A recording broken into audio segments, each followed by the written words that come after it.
I think, it's actually our societies are really responsible for getting women in leadership positions and actually giving women a chance to be in those positions.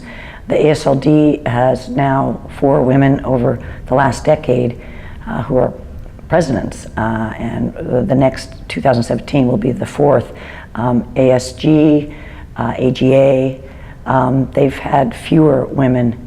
ASGE have had fewer women presidents, and so the leadership at the top. There are other institutional and national initiatives such as ELAM, which is it's a course for executive leadership in academic medicine for women. AAMC has some leadership courses. Institutionally, the institution should really have committees such as our institution has a Women in Academic Medicine committee. So it brings women into discussing issues, and actually 50% of the members of that committee are men, and it's really important. If we're going to get women into the pipeline of leadership, we need men to be at the table too, so they understand the issues. If men aren't there, we're not competing with them, we're working with them together. And so it's really important that the men see the value in women leadership. It's been stable over probably the last decade, and about 25 to 30% of the fellows in gastroenterology and hepatology are women, and that's been stable also over the last 5 years, as far as the research that I did. And so I think, again, it goes from medical school to residency, then to fellowships.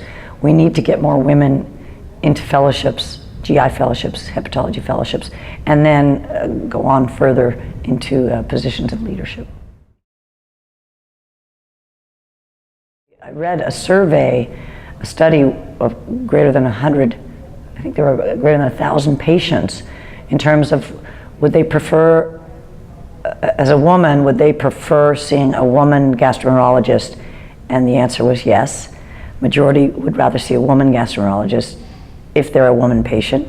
And also a woman would rather have a woman doing their colonoscopy than having a man. And that came out of this survey. So yes, patients that are, women patients would rather have women be their gastroenterologists and also do their colonoscopy based on this survey.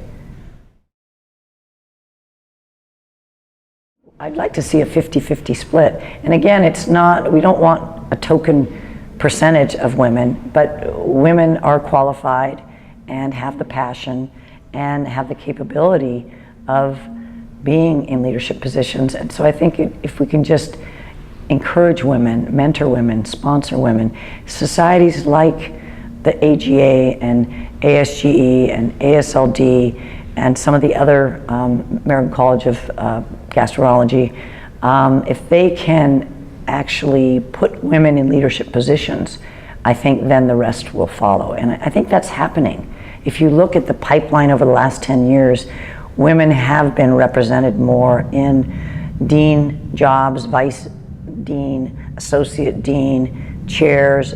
They're all going up relatively, but it's a very slow process. And the representation is still not split amongst 50-50 in terms of the representation of who's really in the field.